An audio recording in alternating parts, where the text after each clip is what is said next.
class. Today we're going to be looking at section 7.25a in AP Stats, which is our introduction into chi-squared hypothesis testing.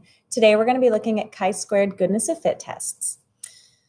So in our first example, a biology professor reports that grades in her introductory biology course have been historically distributed as follows: 15% A's, 30% B's, 40% C's, 10% D's, and 5% F's.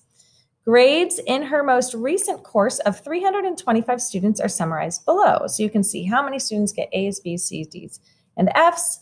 The professor wants to determine if her most recent grade distribution matches the historical distribution. She is keenly aware of variability and does not anticipate the most recent grade counts to match perfectly.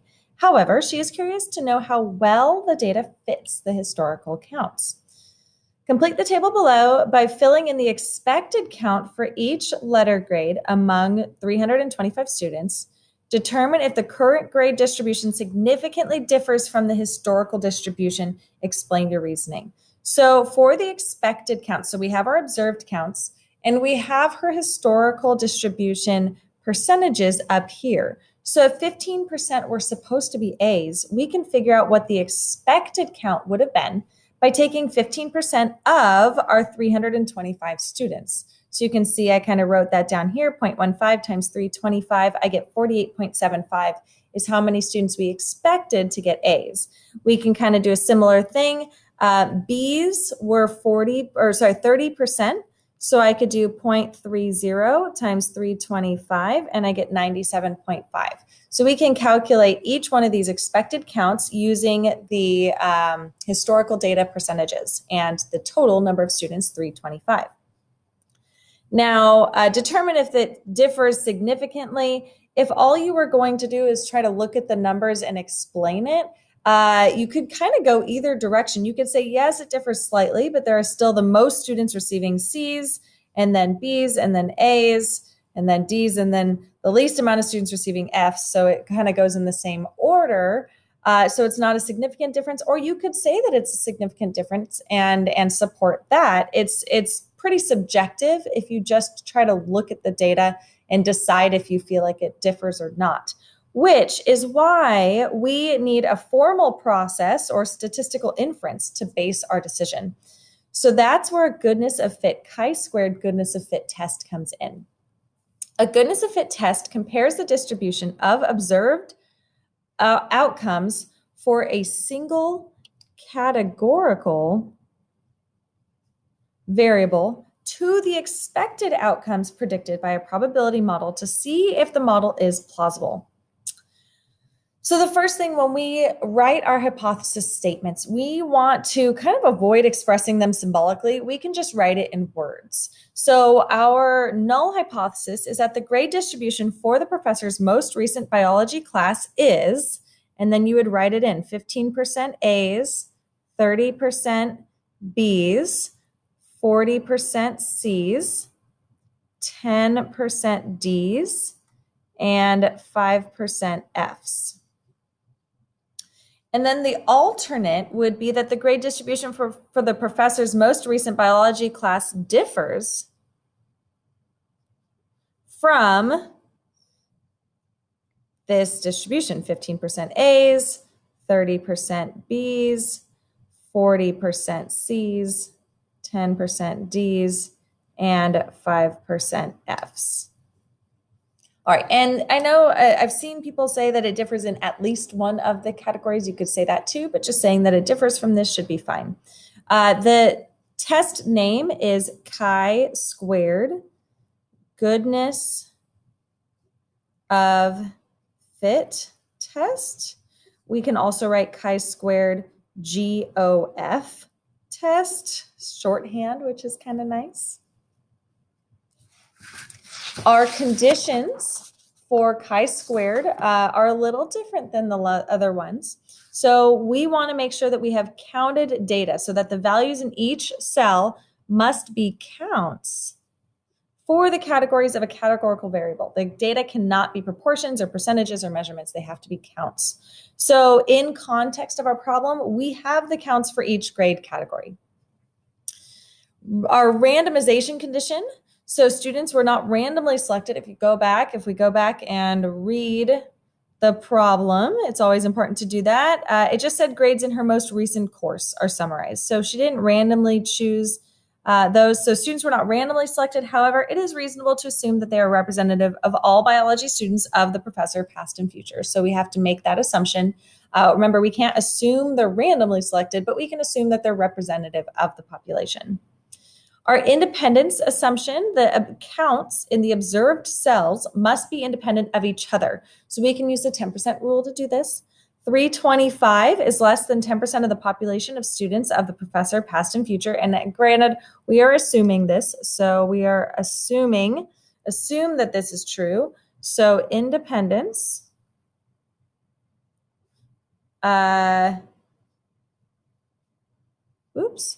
independence, oh, I ran out of room. Okay. Independence within the sample is assumed. And then our sample size assumption is a little different. It's not actually about the sample size itself. It's about the expected count size. So each expected cell count has to be at least 5. So if we look back at our expected counts here, the smallest one was 16.25. So the expected cell counts of students are all at least 5, greater than or equal to 5, since the minimum is 16.25. So that is met, that condition. Our test statistic, chi-squared, equals the sum of the observed value minus the expected value squared divided by the expected value. And this is on our formula sheet. So AP Stats formula sheet right at the bottom. You can see that. You do not need to memorize this. Just make sure you know how to use it. So in this case, we have, so our observed value, 68, minus the expected value for that category, 48.75. So 68 minus 48.75 squared divided by 48.75 plus, and then we could do the next one. Now to save us some writing here, we can do plus dot, dot, dot, and then just the last one. So wrong direction. The last one was 12 for my observed and 16.25 for my expected. So 12 minus 16.25 squared divided by 16.25. All right, now I'm not going to put that all in my calculator because it takes too long. We are short on time on an AP exam, so we want to use our calculators as much as we can, but we also want to show that we can do it by hand if we needed to. So I've shown my formula. Now I'm going to go and I'm going to put some of this data in here. So go back, look at our data. We're going to go into edit. And I've already preloaded these in here.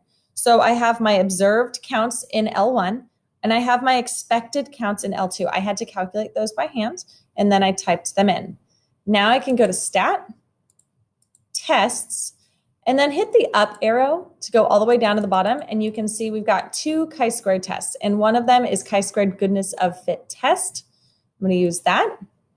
If your calculator doesn't have 2 different chi-squared tests, you can still use whichever one it has in there to do this. I have my observed counts in L1, my expected counts in L2, my degrees of freedom. Degrees of freedom. So in our notes, we haven't talked about this yet, down here, and I put down here. So the specific chi-squared curve use depends on degrees of freedom n minus 1, but n is not the sample size. And it's super tricky to remember that because we're so used to n being the sample size.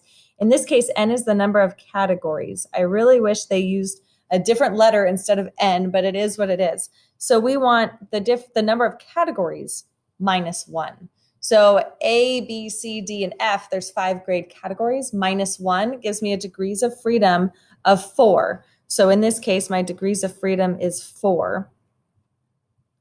And then I'm going to go down to calculate it to get my chi-squared value. So my chi-squared test statistic value is 11.5.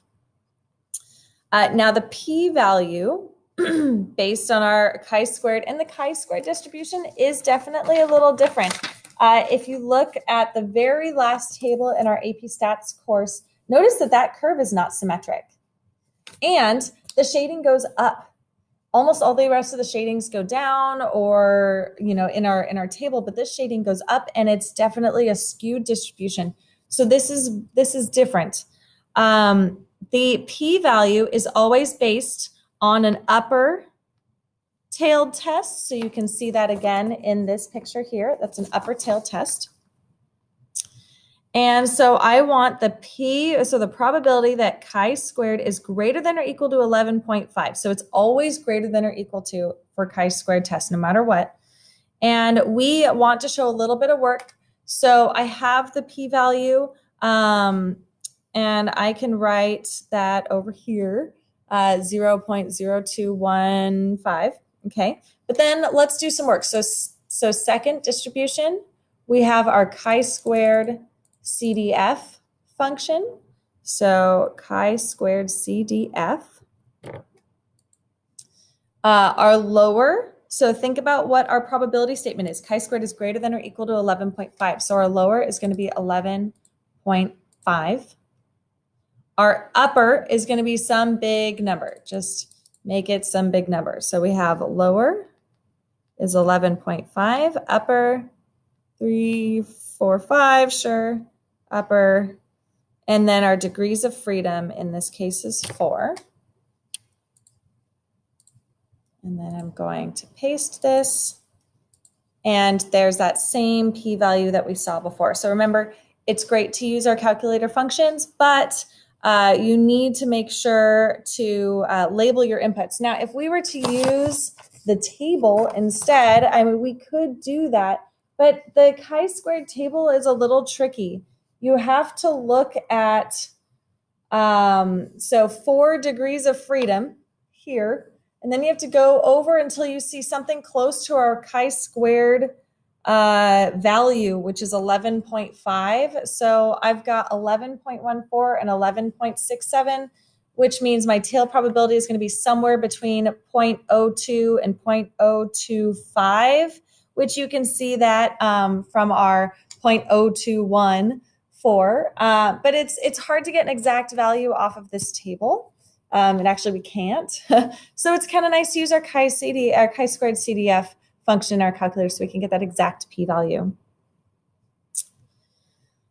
And by the way, if you write down this value and it didn't come straight from the table, the graders are going to know that you used your calculator. So you do need to write down your calculator function. Make sure to label your inputs. All right, and then rejecting H naught or failing to reject H naught is the same comparison between our p-value and our alpha level. We do need to state our alpha level, of course. And if we go back, I don't think they gave us one in this problem. So we can just assume our own alpha level. So I'm going to assume alpha equals 0.05, as I usually do if I'm not given the alpha level. So since our p-value is less than or equal to alpha, so 0.0215 is less than or equal to 0.05, we reject H naught. All right, so if we go back to our H naught value, or our hypothesis statements, H naught, if I'm rejecting it, then I can kind of support the claim for the alternate hypothesis. So the grade distribution does differ from her historical grade distribution. So we have sufficient evidence to conclude that the most recent grade distribution for the biology professor differs from the historical distribution of 15% A's, 30% B's, 40% C's, 10% D's, and 5% F's. All right, and that is it for today's lesson.